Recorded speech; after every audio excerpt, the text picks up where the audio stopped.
Selamat menyaksikan, semoga bermanfaat dan dukung terus channel Kang Kumis. Assalamualaikum warahmatullahi wabarakatuh. Kembali lagi bersama saya Kang Kumis. Kali ini Kang Kumis kembali bersama sahabat semua, tentunya masih di channel Kang Kumis. Pada kesempatan kali ini Kang Kumis ingin membahas mengenai 9 ciri istri durhaka. Nah, ini kita akan bahas sebetulnya batasan yang mengandung nilai-nilai durhaka ini berawal dari mana. Ya, ini yang kaitannya adalah ketika seseorang betul-betul sudah masuk dalam lingkaran kehidupan rumah tangga. Nah, ini batasan yang dianggap bahwa atau yang menurut aturan ini sudah masuk ke durhaka ini dimulai dari mana saja. Oke. Namun sebelum lanjut ke topik, ada salahnya silahkan sahabat semua subscribe, like, dan komen di channel Kang Kumis agar sahabat semua tidak ketinggalan info dan juga kabar terbaru tentunya di channel Kang Kumis. Nah, yang pertama adalah ketika seorang istri keluar rumah tanpa izin suami. Nah, ini tentunya apapun alasannya, izin atau memang dengan ridho suami atau izin suami di sini adalah hal yang sangat penting karena itu merupakan hal yang bersifat ketaatan awal. Jadi jangan pernah menganggap bahwa saya kan cuma keluar sebentar, saya kan cuma keluarnya nggak jauh dan lain sebagainya. Itu jangan dijadikan alasan karena ini ketika ini sering Anda lakukan maka secara tidak langsung hal yang terlihat sepele ini sudah termasuk hal yang durhaka. Ini menurut aturan. Untuk merawat kulitmu agar semakin cantik dan bersinar, pakailah Anzora.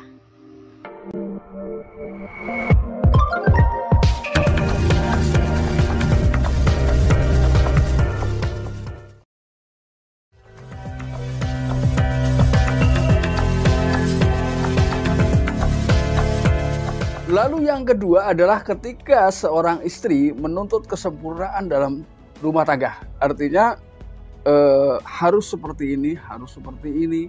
Jadi sebetulnya kalau kita bicara kesempurnaan, ini tidak ada batasan kalau seseorang atau memang di antara keduanya tidak timbul rasa syukur terhadap nikmat yang diberikan oleh Tuhan.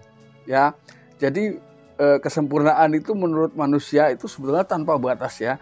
Tapi ketika sudah hadir rasa syukur di dalam pribadi masing-masing, maka itulah kesempurnaan yang sesungguhnya. Lalu yang ketiga, seorang istri yang suka melupakan atau tidak menganggap dengan kebaikan-kebaikan yang sudah dilakukan oleh suami. Ya, contoh suami memang mungkin sudah memberikan hak-haknya terhadap istri dan si suami sudah menjalankan kewajibannya sesuai dengan aturan.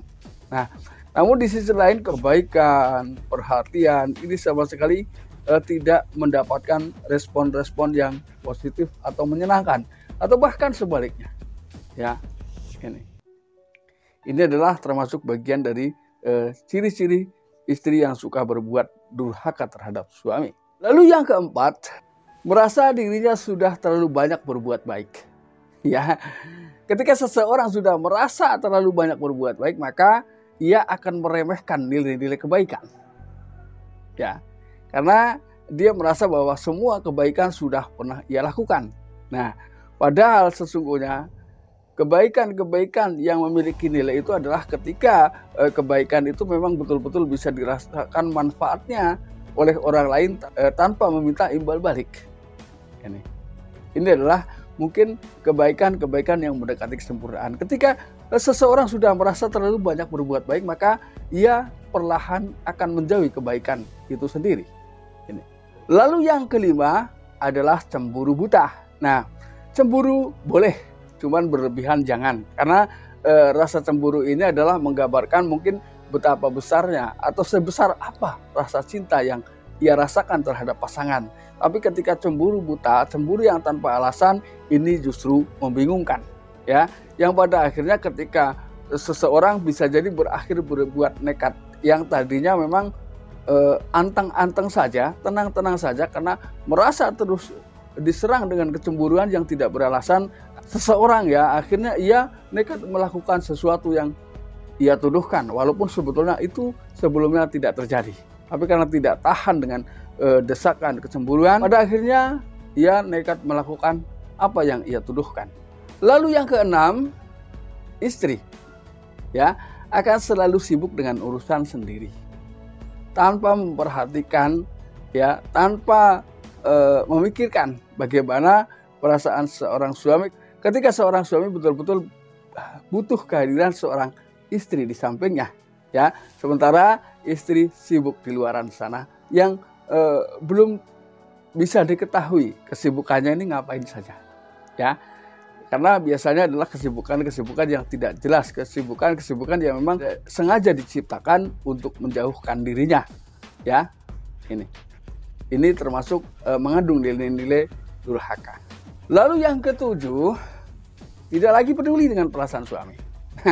Ketika seorang istri sudah tidak lagi mempedulikan perasaan suami, maka si istri ini akan terus berbuat sesukanya tanpa memikirkan, ya, bagaimana perasaan pasangan kita, bagaimana perasaan orang-orang yang sesungguhnya betul-betul mencintai kita, sementara seseorang bisa jadi sibuk di luar sana, berikan perhatian kepada orang yang belum tentu memperhatikan kita sampai akhir.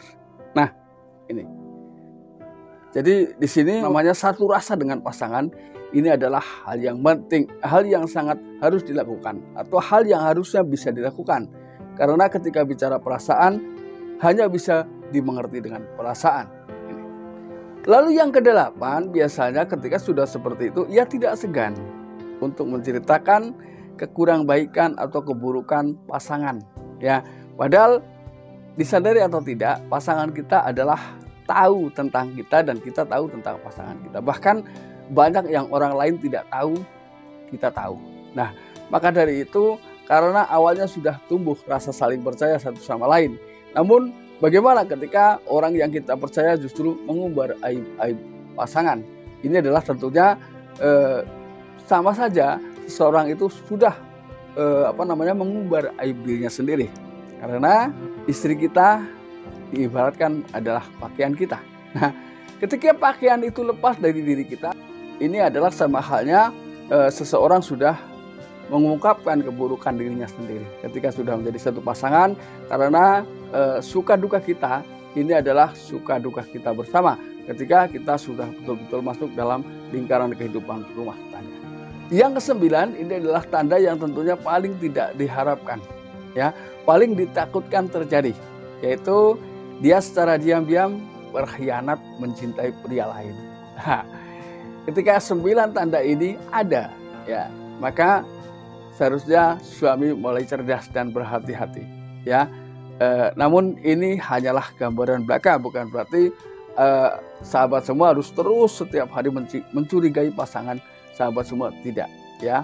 Karena saya yakin sahabat semua memiliki pasangan yang setia, yang tidak lagi atau tidak akan berkhianat. Nah, sahabat, mudah-mudahan apa yang Kang Kumis sampaikan bisa bermanfaat. Dan akhir kata, shalom harmonis bersama Kang Kumis. Wabillahi taufiq wal hidayah. Wassalamualaikum warahmatullahi wabarakatuh.